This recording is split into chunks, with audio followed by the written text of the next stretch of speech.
a TV do Correio da Manhã. Direto dos estúdios da TV Correio da Manhã em Petrópolis, começa agora o Correio Petropolitano Debate desta sexta-feira, 30 de setembro. Hoje daremos destaque aos casos de feminicídio no país, que de acordo com o Fórum de Segurança Pública, entre março de 2020 e dezembro de 2021, foram registrados mais de 100 mil casos. Com as eleições chegando, o Ministério Público do Rio de Janeiro vai atuar no combate às irregularidades durante o pleito. Eleitores podem realizar as denúncias de maneira gratuita. E termina nesta sexta-feira a campanha de vacinação contra a poliomielite. A cobertura vacinal contra a paralisia infantil tem preocupado os órgãos de saúde, já que a meta não tem sido atingida. Notícia e informação no combate à violência contra a mulher. Eu sou Richard Stolzenburg e esse é o Correio Petropolitano Debate.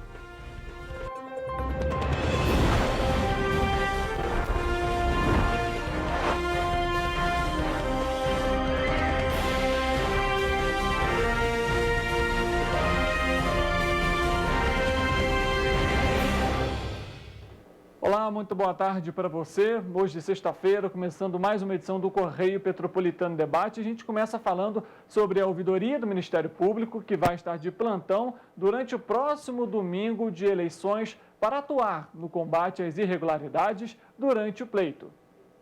A ouvidoria do Ministério Público do Estado do Rio de Janeiro estará de plantão neste domingo de eleição, de 7 da manhã às 6 horas da noite, para o recebimento de denúncias referentes ao pleito eleitoral. As comunicações poderão ser encaminhadas pelos canais da ouvidoria, o call center via telefone 127, o WhatsApp no 21 99366 3100 e o formulário eletrônico no site do órgão. Entre as irregularidades mais comuns que podem ser denunciadas durante a votação estão a prática de boca de urna, propaganda em frente às sessões eleitorais, distribuição de material gráfico, tumulto e aglomerações que prejudiquem o exercício do voto, transporte indevido de eleitores e compra de votos.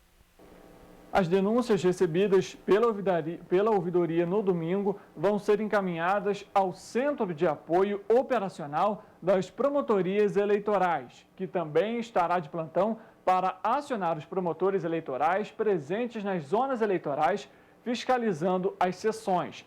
As irregularidades constatadas também vão ser encaminhadas aos promotores de justiça designados para as funções eleitorais, bem como à Procuradoria Regional Eleitoral. Segundo o Tribunal Regional Eleitoral, o TRE, o Estado do Rio conta com mais de 12 milhões de eleitores aptos a votar este ano em 34.068 sessões em 4.844 locais de votação.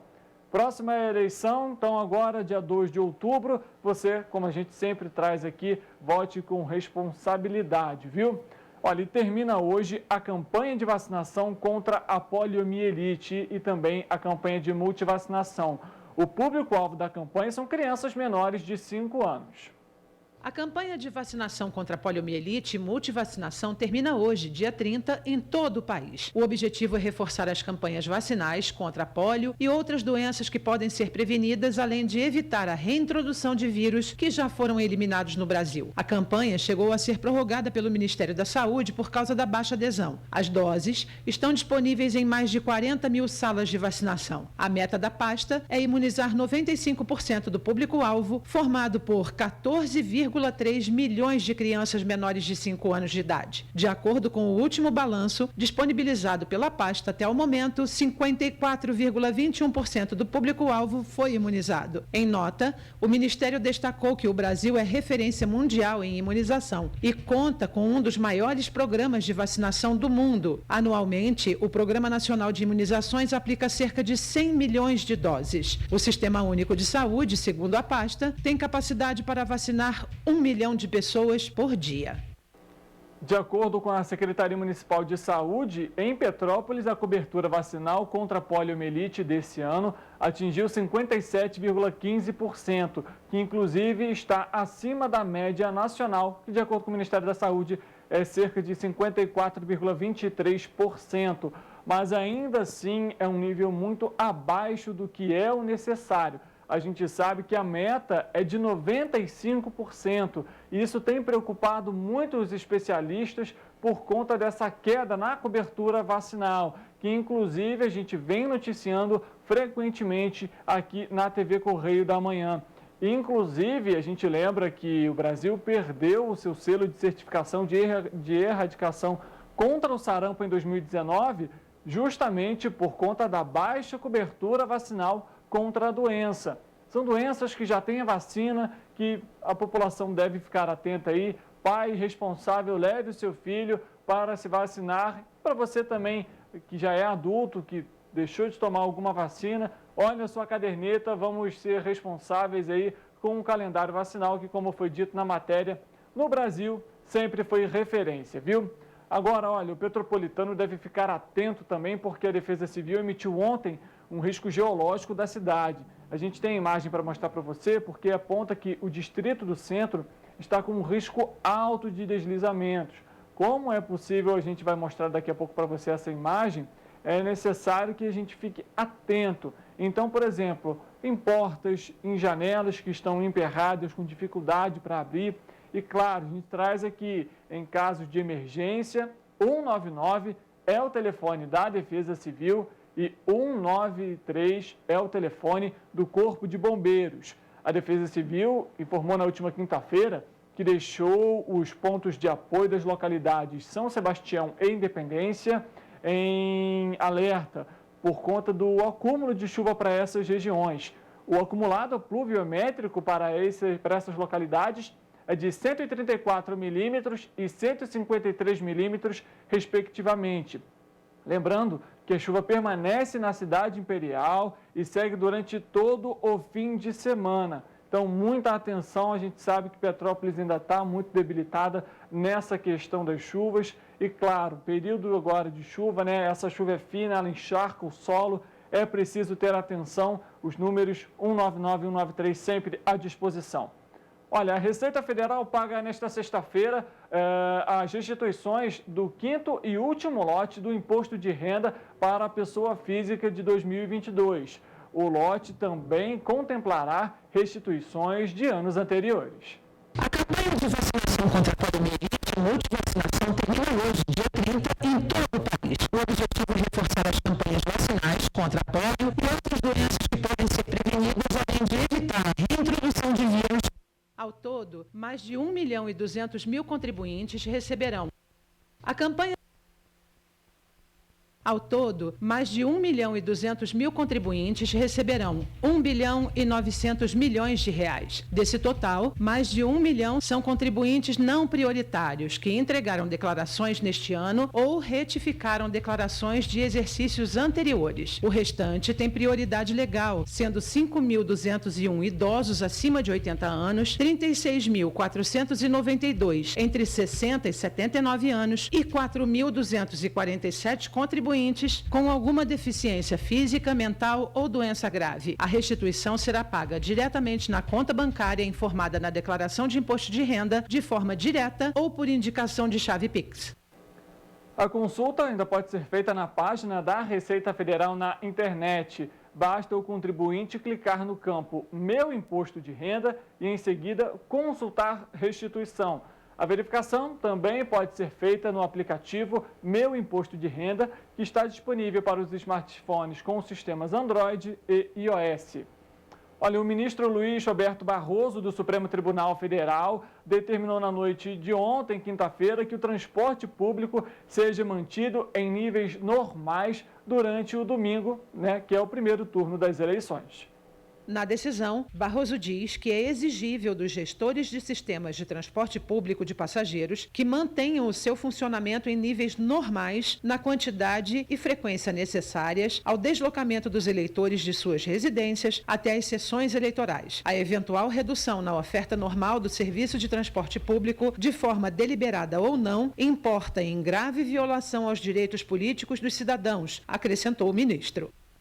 Tá aí, né? Aquela questão, né? A gente sabe que durante as eleições, muitas das vezes, fica complicado para o passageiro pegar um ônibus, né? E as eleições são domingo, o horário muitas das vezes é reduzido então surge ali uma dificuldade para essas pessoas seguirem até os pontos de votação. Inclusive, a gente comentou aqui, né, que o Cetranspetro informou que não iria adotar a medida aí para que os ônibus da cidade rodassem normalmente. Mas, lógico, a gente traz essa ressalva aqui que é necessário sim, são 2 vezes aí no ano, né, a cada 2 anos, na verdade, que é necessário trazer esse reforço da frota para que aí a população petropolitana e brasileira possa exercer o seu direito de realizar a votação. Inclusive, sobre essa questão de votação de ônibus, a Prefeitura de Petrópolis informou hoje que a passagem vai ser gratuita para os petropolitanos que vão às urnas no próximo domingo. Olá, hoje de manhã a gente resolveu fazer essa live para falar com você, petropolitano, petropolitana, que domingo é um dia importante para a gente poder festejar cada vez mais a nossa democracia. E para isso é importante que todo mundo possa votar. Por isso, eu, juntamente com a CPTrans, junto com o Miguel, nosso procurador, a gente resolveu promover a gratuidade do transporte público na nossa cidade, das 7h30 da manhã até as 17h30, para a gente poder chegar e garantir o direito de você votar. Então é isso, domingo é dia da gente festejar a democracia e, se Deus quiser, o povo petropolitano vai ter acesso, vai ter facilidade para poder chegar e exercer o seu voto. Obrigado, gente. Até domingo, se Deus quiser. Viva o povo brasileiro. Tá, e essas foram as falas do prefeito Rubens Bom Tempo, aqui de Petrópolis, em relação a essa gratuidade aí dos ônibus para quem for realizar a votação. A gente lembra que a votação vai ocorrer de 8 da manhã às 5 horas da tarde, como tradicionalmente já é feito. Inclusive, além de Petrópolis, outras cidades aqui do Brasil também realizam esse esquema aí de gratuidade para que os eleitores possam ir às urnas nos domingos de votação. A gente lembra ainda que é preciso levar lá, né, o seu título de eleitor ou então o e-título, né, para você realizar essa votação. Não pode telefone na hora de realizar a votação, ou seja, telefone ou com o mesário ou então com algum familiar. Lembrando que esse ano a votação segue da seguinte ordem: deputado federal, deputado estadual, senador, governador e, por último, presidente da República. Lembrando que nesse ano ainda foi adotado pelo TSE aquele 1 segundinho para você checar as informações de fato se você votou no seu candidato de maneira correta. A gente vai falar agora também sobre essa questão das eleições, porque a Enel vai realizar uma operação especial aí para o próximo domingo de eleição. Inclusive, a gente tem a sonora do Tiago, que é o responsável pela operação da Enel Rio, e a gente vai acompanhar agora como que vai funcionar. Olá, eu sou Tiago Moraes, responsável de operação e manutenção na Enel Rio, e neste final de semana, em especial no domingo, dia 2 de outubro, nós estaremos com um plano operativo especial para garantir o fornecimento de energia durante o período das eleições. Esse plano operativo ele visa manter equipes distribuídas por todo o território, de plantão, 24 horas, para que possa prestar qualquer atendimento necessário durante o dia. Nesse período, nós não realizaremos nenhum desligamento programado, com o intuito de manter a maior disponibilidade possível do sistema a todos os nossos clientes, em especial aos locais de votação. Teremos também equipe de plantão, são aproximadamente 900 profissionais, entre eletricistas, engenheiros, operadores do sistema, que estarão aqui dentro do centro de controle 24 horas disponíveis para monitorar em tempo real todo e qualquer evento que aconteça na rede. A partir daqui também nós fazemos o acompanhamento e o monitoramento climático, que pode ter alguma interferência sobre a rede elétrica, para que dessa forma, de forma rápida e ágil, a gente possa antecipar qualquer evento e disponibilizar o atendimento imediato. Nós continuamos disponíveis através dos nossos canais de atendimento, o 0800 28 00 120, e também através do WhatsApp. Você fala com a Helena através do número 21 99601 9608. Tá, aí foi dado então um recado. Lógico, a gente sabe que essa operação especial, na verdade, deveria ser feita sempre com toda a população que necessita dos serviços, né, de energia elétrica, até porque durante esse período de votação também é importante. Além disso, a Enel informou que durante esse domingo também e do segundo turno, que vai ser realizado no dia 30 de outubro. Equipes estarão próximas ali aos locais de votação onde ocorrem, por exemplo, perto também do TRE, que é o Tribunal Regional Eleitoral, para possíveis interferências aí no fornecimento de energia elétrica para que tudo possa se sair tranquilamente. A gente vai trazer então aquela imagem que a gente comentou no início do bloco sobre a questão do boletim de risco geológico aí da cidade.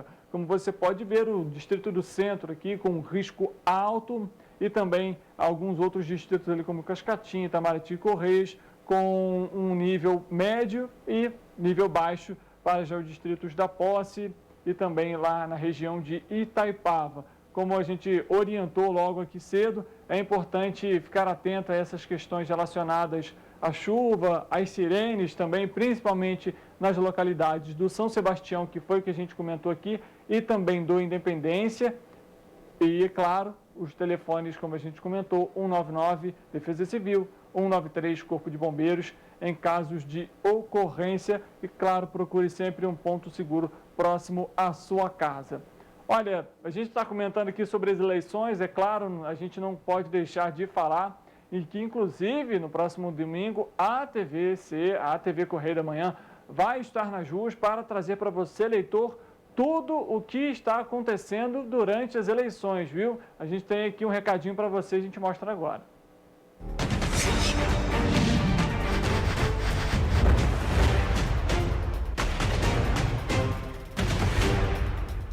A partir das 7h45 da manhã do dia 2 de outubro, a TV Correio da Manhã iniciará a transmissão das eleições 2022. Na ocasião, 156 milhões de eleitores irão às urnas e você poderá acompanhar os principais acontecimentos da região na TV Correio da Manhã. Na Cidade Imperial, os jornalistas seguirão até os principais pontos de votação do município para verificar o movimento das sessões, o registro ou não de crimes eleitorais e até como está o trânsito durante o período de votação. Nas cidades vizinhas como Teresópolis, Nova Friburgo, Pati do Alferes, Paraíba do Sul e Três Rios, vamos mostrar os percentuais em tempo real dos candidatos ligados aos respectivos municípios. A transmissão só termina quando o resultado oficial for divulgado. Os telespectadores poderão interagir através das redes sociais e até fazer denúncias em tempo real. Além disso, no dia seguinte serão exibidas reportagens especiais sobre as eleições, com curiosidades dos eleitores, histórias de superação e muito mais. Serão 4 repórteres nas ruas de Petrópolis, mais 5 dando apoio direto da redação. Também estarão a postos as equipes de apresentação, masters, cinegrafistas, editores, colaboradores de administração e todo o efetivo da TV Correio da Manhã para que você possa estar antenado a tudo o que acontecerá no dia das eleições 2022 em tempo real.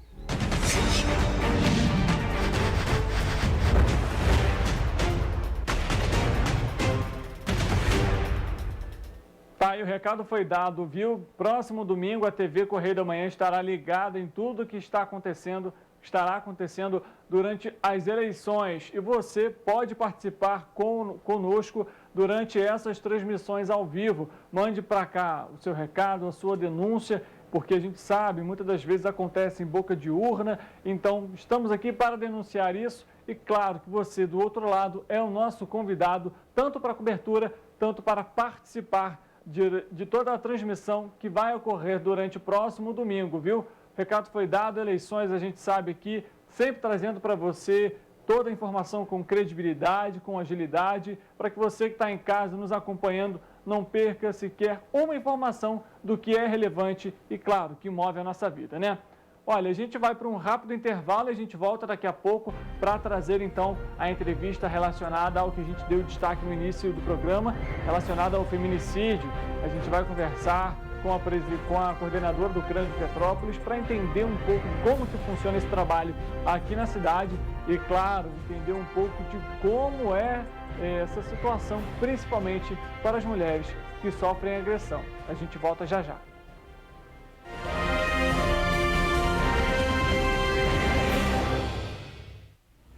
Você já pensou sobre o que é ser petropolitano? Ser petropolitano é viver a história e viver na história. É tratar Dom Pedro II e a Princesa Isabel como vizinhos. Ter uma natureza incomparável e ter um ar serrano que os turistas adoram. É também, às vezes, ter todas as estações do ano em um só dia. Ser petropolitano é se emocionar com os corais e marchar com as bandas marciais. É enfrentar o trânsito na subida da serra e reclamar do pedágio. É comemorar os gols e, às vezes, sofrer pelo serrano. Ser petropolitano é ser resiliente, ser solidário. Ser petropolitano é amar esta cidade imperial, na qual nascemos ou escolhemos para viver. Correio Petropolitano, o jornal que tem no seu nome o orgulho de ser petropolitano. Todos os dias em uma banca perto de você.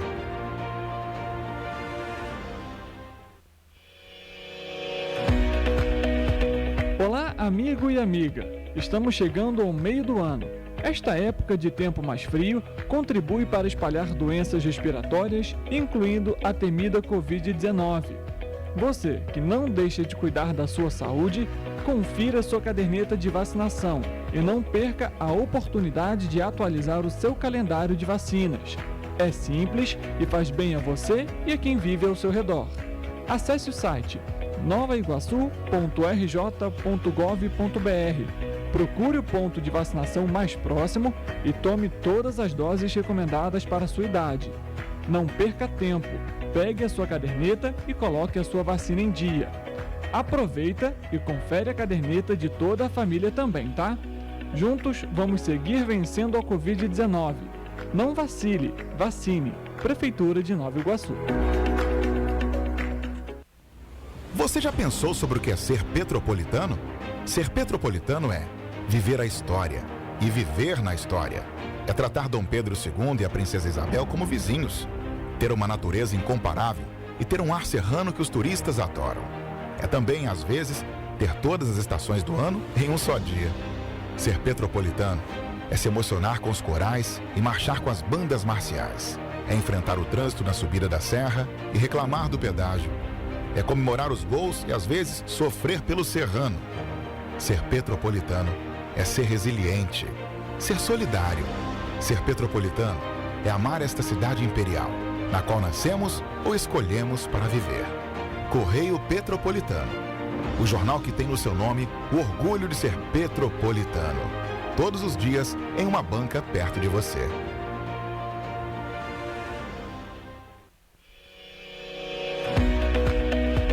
Olá, amigo e amiga. Estamos chegando ao meio do ano.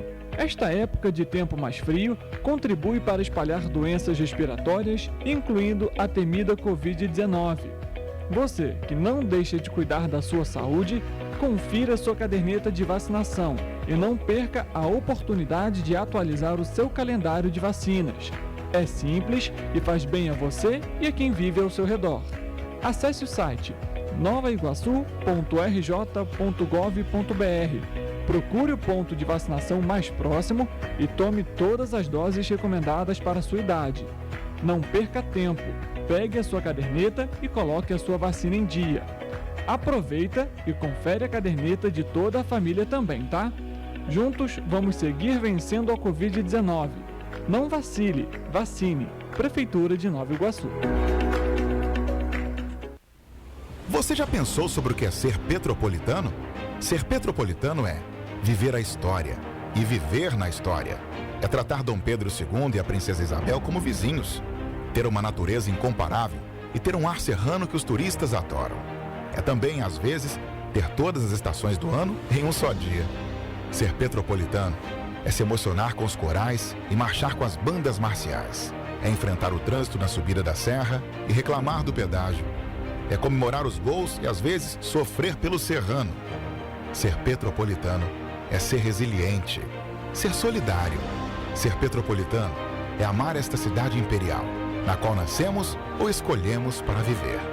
Correio Petropolitano, o jornal que tem no seu nome o orgulho de ser petropolitano.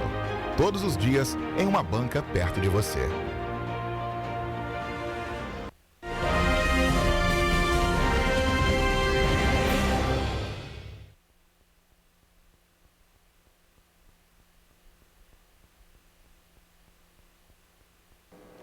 Correio Petropolitano de volta, hoje 30 de outubro, e a gente entra agora no nosso tema que a gente deu destaque no primeiro bloco. Em 2021, o Brasil registrou 1.319 casos de feminicídio. De acordo com o Fórum de Segurança Pública, os dados, isso significa que teve uma queda de 2,4% comparada a 2020. Mas esse dado indica que a cada 7 horas, uma mulher foi vítima fatal por conta de agressões. Nós vamos conversar com a coordenadora do Centro de Referência e Atendimento à Mulher de Petrópolis, que é a Thaís Justin. Ela está aqui com a gente para entender um pouco sobre esse tema e o trabalho que é realizado aqui na cidade. Thaís, primeiramente, obrigado por vir aqui conversar com a gente. Boa tarde. Esse que é um tema delicado, mas muito importante de se comentar, né? Boa tarde, Richard. É um prazer estar aqui com você e falando também para o município, né, para todas as pessoas. Sem dúvida, é um tema muito delicado, mas ele é fundamental de ser debatido. Até porque, há alguns anos atrás, a violência doméstica não era debatida, era silenciada, né? E com a Lei Maria da Penha começou a se debater muito e as pessoas começaram a entender que não existe isso de que briga de marido e mulher não mete a colher. Na verdade, a gente tem que se meter sim e a gente tem que estar falando sobre isso. A gente tem que estar falando sobre os tipos de violência, para que as mulheres entendam o que elas estão passando, entendam o que é violência e que para a população saiba como agir, para que as mulheres saibam onde elas podem procurar ajuda, que tipo de ajuda está disponível para elas e para que os homens também entendam, né, que determinadas atitudes que eles acham às vezes que não são violentas, são sim, né? Então é fundamental. Certeza. Até porque, inclusive, a gente vai trazer daqui a pouco para você que está nos acompanhando. A gente foi às ruas, como tradicionalmente o programa já realiza, para saber também da população sobre esse tema, sobre feminicídio. A gente queria que você pudesse até explicar para a gente, Thaís, porque para se chegar no feminicídio, há várias agressões antes, né? A gente sabe que feminicídio é, de fato, quando a mulher, infelizmente, ela é vítima, né, ela é fatal, né, ela infelizmente morre por conta de agressões, enfim, muitas das vezes ela pode até, né, não consegue ali uma ajuda, um apoio, não sabe aonde procurar ajuda e queria que você falasse, esse processo, ele é um processo longo, né, até que de fato esse feminicídio aconteça, né? Exatamente, Richard. É muito interessante a gente debater esse assunto, porque, primeiro, as pessoas às vezes acham que não tem por que dar um nome para a morte da mulher vítima de violência. Né? Já tinha um homicídio, tá bom. Mas por que a gente nomeia isso? Primeiro, porque quando uma mulher morre, em regra, né, ela é assassinada numa relação íntima de afeto, por alguém que a conhecia muito bem, alguém com quem ela se relacionou ou um membro da família. Um homem não, geralmente ele morre numa briga de trânsito, numa briga de bar, numa briga com o time de futebol, ou num assalto, num conflito com a polícia, com o tráfico. Então a gente percebe que as mulheres, em geral, morrem dentro, né, de relações íntimas de afeto, relações domésticas. E isso não é do nada, não é uma coisa assim, como não é um desconhecido, não é algo que acontece do dia para a noite. Isso acontece porque geralmente essa mulher, ela está inserida no que a gente chama de ciclo da violência, que é o quê? Começa-se com um aumento da tensão, aquele homem começa a ir aos poucos minando o ciclo daquela mulher, afastando ela da família, afastando dos amigos, fazendo com que ela sinta a autoestima dela está diminuindo. Ele começa a fazer ela achar que só aquele relacionamento é o que ela pode ter. E aí ele começa a ficar mais agressivo em casa também, xinga as crianças, o animal de estimação, os parentes dela.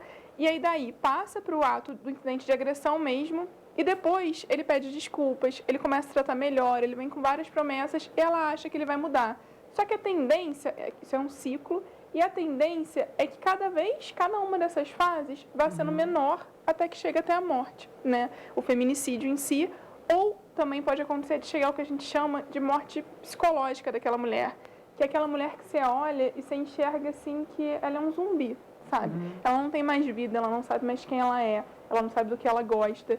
Então, pode chegar nesse ponto, né, da morte psicológica ou da morte física mesmo, né, que é quando aquele relacionamento culminou no feminicídio, no ápice. E é importante dizer também para ninguém culpabilizar aqui a mulher dizendo, mas por que não terminou antes? Muitas vezes, gente, o feminicídio acontece porque ela terminou, porque ela tentou sair daquela relação e não conseguiu. Ex-companheiros, ex-maridos, ex-namorados, sim, figuram geralmente lá em cima na lista dos principais agressores, tá? Então é importante não culpabilizar a mulher. Muitas das vezes tem até uma questão de controle financeiro também dessa mulher, né? Proíbe ela de sair, enfim, às vezes tira até do próprio salário dessa mulher para que ela de fato fique refém, né, desse agressor. Sim. existem vários tipos de violência, né? E aí, essa questão do controle financeiro está inserido no que a gente chama da violência patrimonial, que pode ser, assim, destruir as coisas dela, e aí ela está sempre gastando dinheiro comprando coisas novas, e pode ser isso, às vezes ela trabalha, ele pega o dinheiro, ele controla, ou ele não deixa ela trabalhar, ou, e aí a gente junta também com uma violência psicológica, ele faz aquela mulher acreditar que ela não é bom em nada. Sabe? Que ela não vai conseguir nenhum emprego, ou faz uma chantagem, você vai me deixar para estar trabalhando, a gente não vai ter tempo para ficar junto, você vai deixar a casa está uma bagunça, você não vai cuidar dos filhos, e aí ela vai saindo do mercado de trabalho, né? E aí ela acaba sendo dependente economicamente dele também, assim. Olha, dentre os estados brasileiros, Minas Gerais foi a unidade federativa que mais registrou casos em 2021. Foram 152 ocorrências e foi seguido de São Paulo com 136 e Bahia com 88. O estado do Rio de Janeiro registrou 80 casos. A nossa equipe foi às ruas, então, para saber o que a população acha sobre a violência contra a mulher. O senhor acha que em briga de marido e mulher a gente deve meter a colher? Depende da ocasião. Se for agressão, acho que sim. Agora, se for verbalmente, acho que não. Se o senhor visse na rua ou se o senhor ouvisse na casa vizinha uma agressão à mulher, o senhor teria coragem de denunciar? Sim, com certeza, com certeza. Às vezes é necessário uma ajuda, não meter a colher, ajuda. Sim, porque eu acho que ninguém merece passar por isso, porque cada um tem o direito à sua liberdade. Então, eu acho que faria sim. A gente tem visto no nosso país o aumento de agressões a mulheres, de assassinato de mulheres. Como é que a senhora vê essa situação? Eu vejo que, assim, quando chegou a um ponto que se perde a liberdade, então é melhor cada um procurar o seu caminho, porque ninguém é dono de ninguém. Bom, eu acho que depende da situação, né? Se você vê uma situação de violência, com certeza, tem que denunciar. Denunciar, com certeza. Acho que entrar no meio da briga já é um problema, né? Porque acaba que sobra para outra mulher. Mas denunciar, sem dúvida nenhuma, porque é um verdadeiro absurdo. Aí, essa aí foi a opinião do povo petropolitano aqui na cidade. É aquela questão, né? De fato delicada, né? Eu denuncio, não denuncio. E, claro, a nossa orientação é que denuncie sim, até porque essa denúncia ela é sigilosa, ou seja, não há ali a identificação de quem realizou essa denúncia. Vale lembrar que atualmente existe, inclusive, não sei nem se você conhece esse aplicativo, que é o Linha Direta. As mulheres que estão em casa nos acompanhando conhecem alguma mulher que é vítima, pode fazer o download desse aplicativo, ele é gratuito, está disponível tanto para Android quanto para iOS. E basicamente ele tem um botão que é acionado e ele começa a gravar toda aquela agressão, né? Seja ela física, verbal, enfim. Logo em seguida, ele faz essa gravação por 1 minuto e ele envia uma mensagem de alerta com aquele áudio que foi gravado para a Polícia Militar e também para os remetentes em que essa mulher ela selecionar para que faça esse envio. Por medida de segurança, esse aplicativo se fecha e exclui aquele áudio que foi enviado para que, caso o agressor pegue o telefone dessa mulher, não haja nenhum registro. Thaís, você já até comentou logo no início, tem que meter a colher sim, tem que denunciar sim, porque a gente sabe, os números ainda são muito altos e não pode acontecer, né? Exatamente.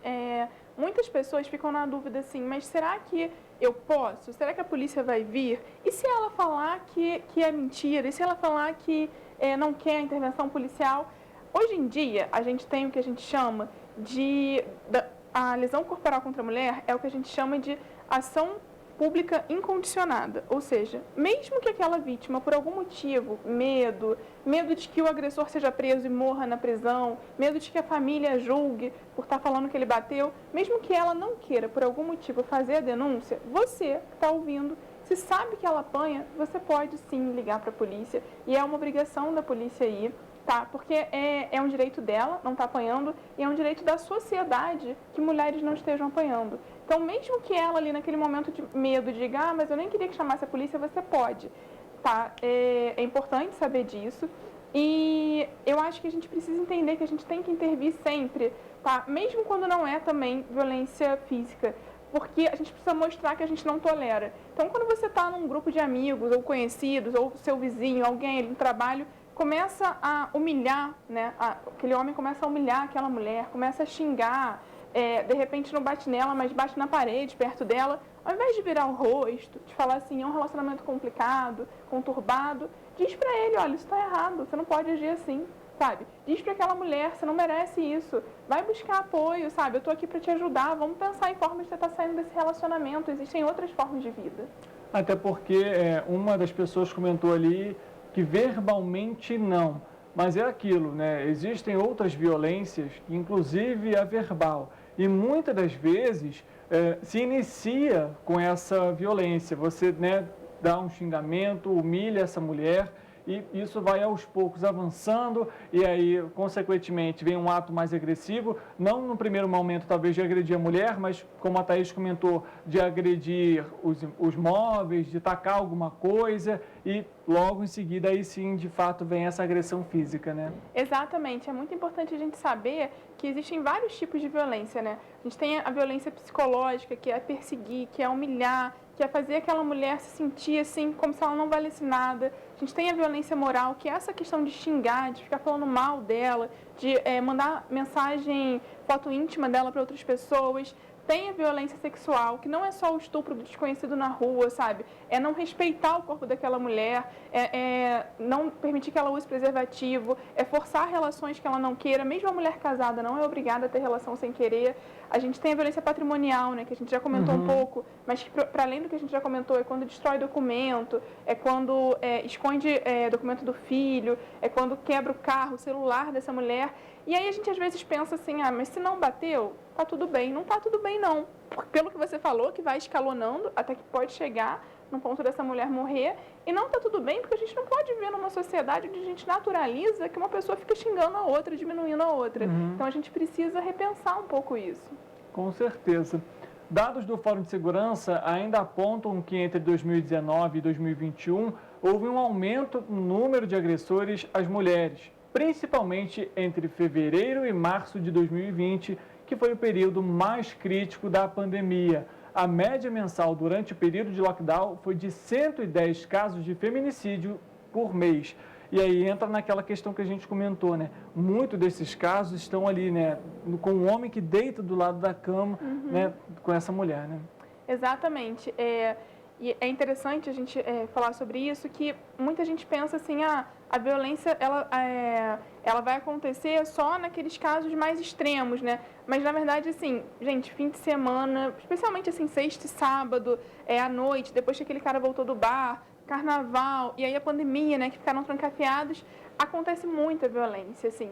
Infelizmente, a violência ela acontece muito mais do que a gente gostaria. Não é só aquele homem que você olha de longe e diz, nossa, esse aí é um homem violento. Muitas vezes são pessoas que têm lados positivos e eles se tornam agressores. E é importante enxergar isso para a gente entender que, assim, aquele seu amigo, aquele seu familiar, aquele seu marido, aquele seu pai, irmão, filho, ele pode estar sendo um agressor. E você precisa enxergar isso para entender que não é só o monstro que é o agressor.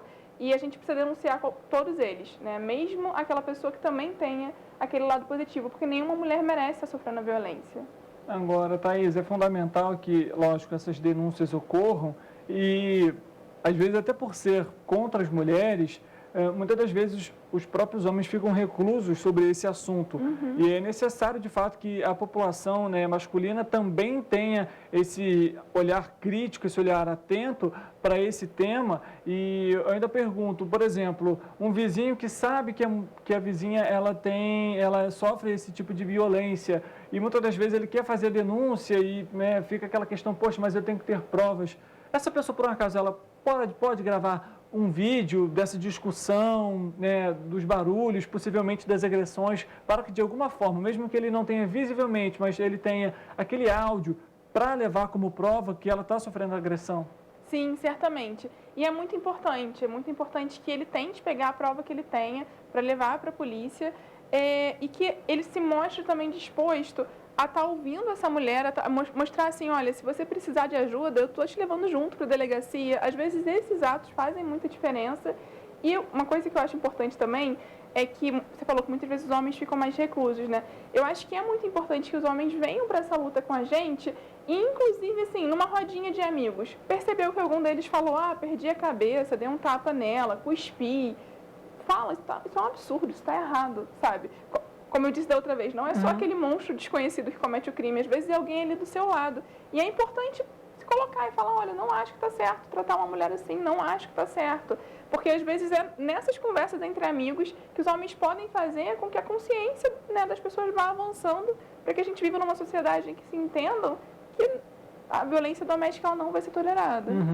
E entra uma outra questão também que eu acho que é muito importante, a gente vai até falar mais sobre os serviços do CRAM aqui em Petrópolis no próximo bloco, mas entra uma questão muito psicológica também dessa mulher, porque como a gente comentou muitas das vezes, é o próprio marido, é o próprio namorado, enfim, acredito que seja uma mistura de sentimentos ali de, poxa, tem a questão afetiva, mas tem a questão psicológica, né, o racional, né, e aí entra aquele peso, porque ela ama às vezes essa pessoa, mas fica com aquela, eu vou deixar, não vou deixar, muito delicado isso, né? Muito, muito. E é muito cruel também que a gente queira que as mulheres tenham certeza do que elas vão fazer no momento em que elas estão sofrendo violência. Porque é isso, a mulher ela tem medo de terminar a relação e sofrer uma vida sozinha, como é que seria isso? Ela tem medo de estar denunciando, às vezes, o pai do filho, ela tem medo de estar denunciando esse homem que ela ama e ele acabar sendo preso, sofrer alguma coisa na prisão, ela tem medo do que os familiares vão pensar, ela tem medo de que ele não consiga um emprego. É muito cruel a gente achar que é muito simples, não é simples, né? E aí, só fazendo uma observação importante também, não são só homens que são agressores. A Lei Maria da Penha, ela contempla também relacionamentos homoafetivos e outras mulheres da mesma família podem estar agredindo também e, eventualmente, podem estar sendo contempladas pela lei. Às vezes, uma agressão de uma nora contra uma sogra, algo nesse sentido também. Importante esse ponto que você comentou. A gente vai fazer um rápido intervalo e a gente vai voltar para trazer ainda mais dados relacionados ao Fórum de Segurança Pública, principalmente em relação à agressão contra as mulheres e, claro, entender um pouco de como que funciona o Centro de Referência e Atendimento à Mulher aqui em Petrópolis. Existem também em outros municípios, mas é para você que está em casa nos acompanhando, saiba que existem sim pessoas que estão nessa causa, que lutam contra esse fim da violência contra a mulher e, claro, que levam atendimento, inclusive nas localidades, para que essas mulheres tenham algum apoio. A gente volta já.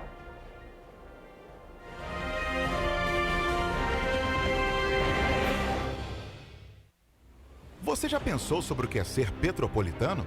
Ser petropolitano é viver a história e viver na história. É tratar Dom Pedro II e a Princesa Isabel como vizinhos, ter uma natureza incomparável e ter um ar serrano que os turistas adoram. É também, às vezes, ter todas as estações do ano em um só dia. Ser petropolitano é se emocionar com os corais e marchar com as bandas marciais. É enfrentar o trânsito na subida da serra e reclamar do pedágio. É comemorar os gols e, às vezes, sofrer pelo serrano. Ser petropolitano é ser resiliente, ser solidário. Ser petropolitano é amar esta cidade imperial, na qual nascemos ou escolhemos para viver. Correio Petropolitano, o jornal que tem no seu nome o orgulho de ser petropolitano. Todos os dias em uma banca perto de você.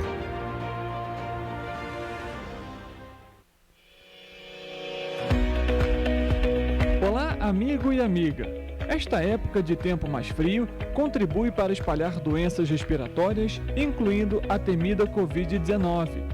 Você que não deixa de cuidar da sua saúde, confira sua caderneta de vacinação e não perca a oportunidade de atualizar o seu calendário de vacinas. É simples e faz bem a você e a quem vive ao seu redor.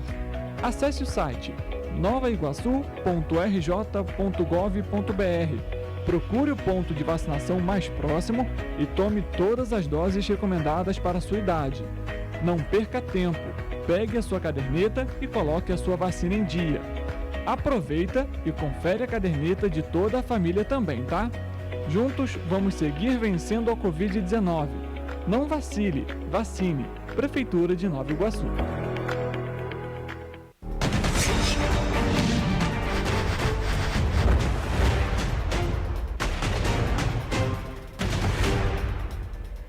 partir das 7h45 da manhã do dia 2 de outubro, a TV Correio da Manhã iniciará a transmissão das eleições 2022. Na ocasião, 156 milhões de eleitores irão às urnas e você poderá acompanhar os principais acontecimentos da região da TV Correio da Manhã.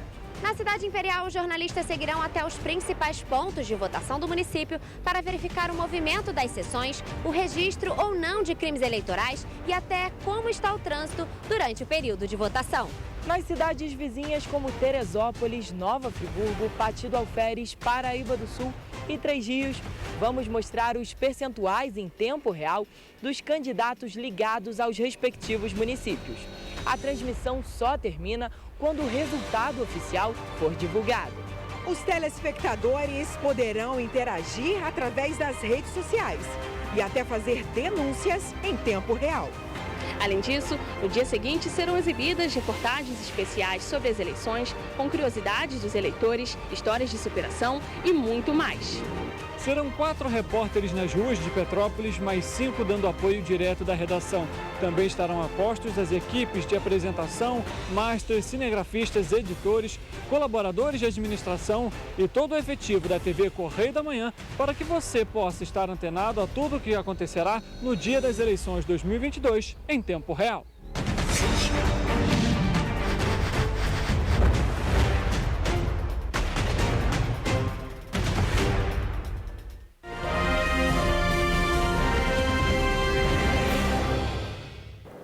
Estamos de volta com o Correio Petropolitano Debate.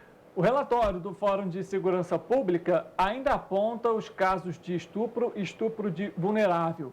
No ano passado, foram registrados 55.098 boletins de ocorrência no Brasil. Entre 2019 e 2020, houve uma queda de 12,1% nos casos, mas entre 2020 e 2021, verificou-se um aumento de 3,7%. Thaís, a gente sabe que esses números muitas das vezes são até maiores, né? Porque levar essa mulher muitas das vezes para a delegacia para fazer essa denúncia é muito complicado, né? Certamente, eu tenho certeza que o número de estupros é muito maior do que o número que é divulgado. A mulher que sofre uma violência sexual, ela geralmente está muito fragilizada e eu diria, assim, pelo que a gente analisa, né, nos nossos atendimentos, que uma minoria realmente formaliza uma denúncia. Infelizmente, né? A cada 10 minutos, uma mulher ou menina foi vítima de estupro no ano passado aqui no Brasil. Entre os estados, São Paulo foi o que registrou mais casos, foram 10.487, e o Rio de Janeiro registrou 4.400 casos. Queria que você falasse agora para a gente, vamos entrar nessa questão do Centro de Referência e Atendimento à Mulher. Quais serviços o Centro de Referência leva para essa mulher que muitas das vezes sofre alguma violência, seja ela sexual, física ou verbal? Para mim é muito bom estar falando disso. Eu espero muito que quem esteja assistindo lembre esse nome, Centro de Referência e Atendimento à Mulher. Então, nós temos atendimento psicológico, jurídico e social. A nossa ideia é ter um atendimento integrado a essa mulher. Ela vai até o centro de referência e lá ela passa por um primeiro acolhimento, né, e por primeiras orientações, e depois ela é encaminhada ou a algum outro serviço ou dentro do nosso serviço mesmo algum outro atendimento. No atendimento psicológico nós temos os grupos de mulheres, tá, que são muito importantes para que elas estejam entendendo uma o que a outra está falando, para que elas percebam a importância de falar, de se escutar, de escutar a outra, e para que elas estejam construindo redes, para que elas estejam trabalhando a questão da autoestima, a questão da culpa, que muitas vezes elas culpabilizam. Tem um atendimento psicológico também individualizado, tá? Uma escuta especializada àquela mulher, que muitas vezes está traumatizada, né? Que está horrorizada com o que sofreu. A gente não faz uma terapia, não é um ambulatório de saúde mental, mas a gente faz esse atendimento psicológico. Tem um atendimento com assistente social, que analisa se aquela mulher tem direito a algum benefício e vai encaminhar para o CRAS, né, da região. E tem o atendimento jurídico, que além de orientações jurídicas, em alguns casos, acompanha na delegacia e acompanha também nas audiências de medida protetiva, se a mulher for nos atendimentos antes da audiência. E aí pode peticionar, pedindo prisão, se for o caso, despachar com o juiz. Enfim, é um atendimento integrado. E essa ideia mesmo, né, da mulher ser muito importante. Ela pode ter atendimento com a gente, mesmo que ela não tenha feito denúncia. A gente sempre vai incentivar que você faça denúncia, mas a gente não culpabiliza quem não faz, cada pessoa tem o seu tempo também, e às vezes a mulher nem sabe se o que ela está sofrendo é violência, se não é, ela quer falar sobre isso, quer entender melhor. Então, assim, vem conversar com a gente, tá? Ali você vai tá fazendo parte dos grupos, vai estar tendo profissionais especializados naquele assunto, né? E, eventualmente, vai se fortalecer para fazer a denúncia, né? Para ir até a delegacia, dependendo do caso, vai acompanhada. Além disso, se for um caso assim, mais extremo, que a mulher esteja sofrendo um risco de vida muito grave, a gente vai encaminhar para um abrigo sigiloso. Então, a gente tem ali toda uma rede, né, de atenção, serviço e acolhimento para aquela mulher. Eu até costumo dizer, muitas pessoas falam assim, mas eu acho que a Maria da Penha não funciona muito bem, porque eu conheço uma história que o cara não foi preso. Infelizmente, acontece às vezes, né? Mas a Maria da Penha, a Lei Maria da Penha é uma lei muito bonita, porque é isso que a gente está fazendo na Maria da Penha, conversar sobre a violência, e os centros de referência também têm muita relação com a lei. Então, assim, aquele espaço ali, a gente está ali para ouvir aquela mulher, para conversar com ela, para trabalhar a autoestima, a culpa, né, o trauma dela, isso tudo também é essa rede de enfrentamento à violência. Até para ela também, de alguma forma, por exemplo, com esse atendimento psicológico, entender que o que ele está fazendo é justamente para, de alguma forma, tentar controlar a situação, de tentar mostrar para ela de que, não, você que é errada na história, porque muitas das vezes é isso, né? É sempre levar, não, você foi a culpada, você é responsável pelo que está acontecendo, e isso, na verdade, é uma das formas, né, de se fazer com que essa mulher abaixe a sua autoestima, sim. E aí, consequentemente, vai aumentando ainda mais essas agressões. Né? Certamente, falam coisas como, ninguém vai acreditar em você, sem mim você não é nada, se você terminar comigo, você nunca mais vai conhecer ninguém, vai conseguir ninguém, você não vai ter direito nenhum, eu vou te deixar sem nada, sem dinheiro, na rua, sua família não vai te querer de volta. E muitas vezes a mulher está sem redes mesmo, até por isso que a gente tem os grupos, para que ela esteja criando novas redes. Então, é fundamental. A gente funciona, tá? Na Rua Santos Dumont, número 100, nos fundos do centro de saúde. Nós somos um atendimento de portas abertas, quer dizer que você pode aparecer lá, é de 9 às 5, mas nós pedimos que você ligue para marcar um atendimento. Por quê? Porque a gente sabe que é muito ruim esperar a fila, né? Assim, ainda mais numa situação dessa. E nós temos um fluxo muito alto. Infelizmente. Até agosto, nós fizemos 934 atendimentos. Em setembro a gente ainda não acabou de contabilizar, porque ainda estamos fazendo atendimentos hoje. Então, a gente pede para a mulher ligar antes para marcar um atendimento, mas não podendo, né, ligar, pode aparecer. Ali a gente vai te agendar ou vai atender na hora. E funcionamos de 9 às 5, tá? E, sim, sintam-se convidadas a participar, a seguir a gente nas redes sociais também, para que você possa estar entendendo os eventos que a gente faz. A gente tem como equipamento também o ônibus do Lais, que é uma unidade móvel de atendimento itinerante. Então, eventualmente, a gente pode estar passando pela sua comunidade, pelo local onde você mora, e fazendo atendimentos ali também. E, eventualmente, a gente faz alguns eventos coletivos, uma roda de conversa sobre tipos de violência, né? Então, venha conhecer o nosso trabalho, isso é bem importante. A gente tem aqui, inclusive, aqui na câmera fechada, olha, um cartãozinho, vai aparecer aqui embaixo para você o número do telefone do CRAM para que você quiser realizar um agendamento, visitar, né, o Centro de Referência em Atendimento à Mulher, entender de fato como que funciona esse serviço e, claro, entender também se você está passando por algum tipo de violência, e muitas das vezes, a gente, como comentou aqui, essa mulher ainda não sabe. A gente vai ouvir mais um depoimento da população sobre essa questão, se de fato, aquela discussão, briga de marido e mulher, se mete a colher ou não. A gente vai ouvir mais uma opinião do público nas ruas. Não só denunciar, mas como intervir também para que isso não aconteça. Porque a violência contra a mulher é um absurdo. Todo homem deveria ter uma filha mulher para entender como educar, respeitar e entender a mulher. Com certeza, teria. Você acha importante fazer esse tipo de denúncia? Sim, eu acho importante as mulheres não omitirem esse fato. Denunciar sim aos órgãos competentes. E eu, como mulher, dizem que em briga de marido e mulher ninguém mete a colher, mas eu ia tomar a frente e defender a pessoa que está sendo agredida também. É inadmissível. Os nossos governantes deveriam ter leis mais duras, até preventivamente, né? Não só reativamente, porque às vezes não dá tempo de socorrer as pessoas, as vítimas. Com certeza, no mesmo momento. Isso é um absurdo, né, acontecer essas situações assim, e a gente tem que realmente fazer todo um trabalho de proteção da mulher. Tenho. Já denunciei. Tem, mas é difícil para elas, né? São ameaçadas, são pisadas. Até as próprias vizinhas às vezes não se metem, deixa morrer. E nossa violência aqui nesse país está demais, gente. É todo dia, 1, 2, 3 mulheres mortas. Até onde isso? Até quando os governantes da gente vai fazer alguma coisa por isso? Em relação à legislação, em 2015 o Brasil sancionou a Lei 13.104 de 2015, que introduz uma qualificatória que aumenta a pena para autores de crimes de homicídio e também praticados contra as mulheres.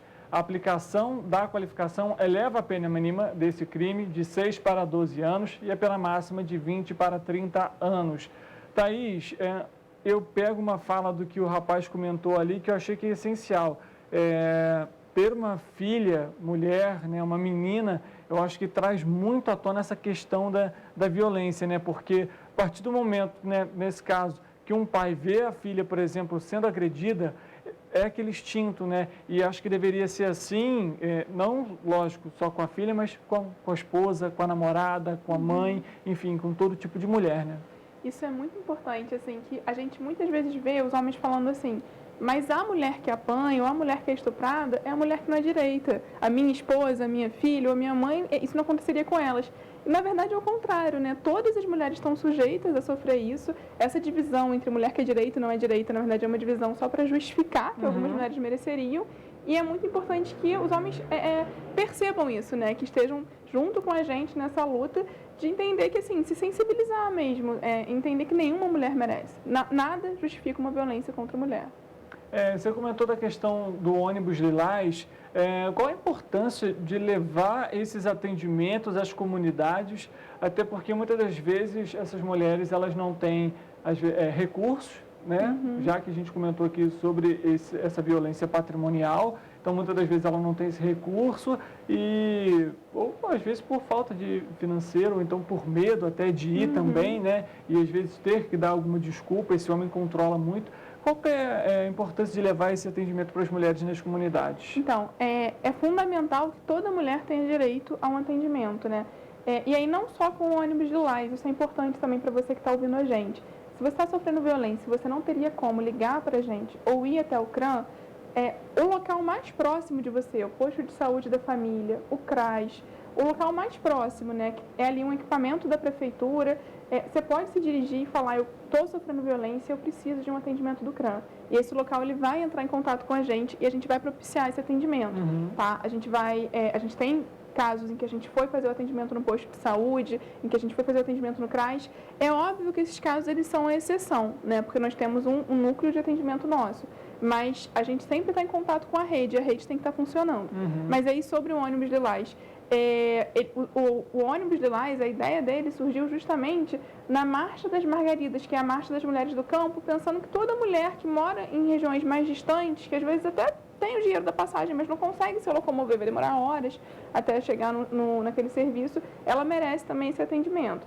Então, ele surgiu nesse contexto e Petrópolis foi, se não me engano, o primeiro ou o segundo município a adquirir o ônibus, né, numa parceria também com o Conselho Municipal de Direitos das Mulheres. Acho que é importante falar isso, né? Nós somos uma gestão completamente comprometida com os movimentos, com a participação popular, então o Conselho sempre tem muita voz também. E aí nós conseguimos esse equipamento e fazemos essa ação de levar o atendimento até alguns locais mais distantes. Perfeito. Eu queria para a gente até, de alguma forma aqui, finalizando, você acredita que ainda faltam políticas públicas voltadas para esse tema? Acho que sim, acho que a gente sempre precisa estar, né, estabelecendo melhor um debate assim, sobre como que a gente pode estar, enquanto governos, né, cada um na sua competência, né, é importante dizer que o governo municipal pode fazer algumas coisas, estadual outras, federal outras, mas como que a gente pode estar enfrentando a violência doméstica. Então, certamente a gente ainda tem muito no que avançar. No município, a gente tem feito algumas reuniões para pensar em estabelecer um fluxograma do atendimento das mulheres em situação de violência, e a gente precisa sempre estar avançando. Então, é muito importante que a sociedade pense, né, muito em estar cobrando, né, dos seus políticos e estar sempre pensando em quais são os políticos que estão com uma atenção, um carinho, uma dedicação a esse tema. Primeiro passo, denunciar. Sim. Thaís, queria te agradecer, na verdade, por essa conversa. É um tema que é essencial a gente tratar e, como você comentou, abordar isso, levar essa informação, levar esse conhecimento para quem está acompanhando a gente, porque muitas das vezes ela não entende, não sabe como que funciona. Então, obrigado mais uma vez por esses esclarecimentos e por trazer também aqui como que funciona um pouco do atendimento de vocês. Queria agradecer também pela oportunidade, agradecer para quem assistiu e falar que venha conhecer o nosso serviço, é muito importante, é um serviço municipal, público, tá? Que está ali para te ajudar a superar essa situação. Bom, e para você que está em casa, muito obrigado mais uma vez pela sua audiência, viu? A gente volta na semana que vem, segunda-feira, lembrando, domingo de eleição, a TV Correio da Manhã vai estar presente, levando para você sempre informação com credibilidade. A gente volta na semana que vem. Até lá, uma boa tarde.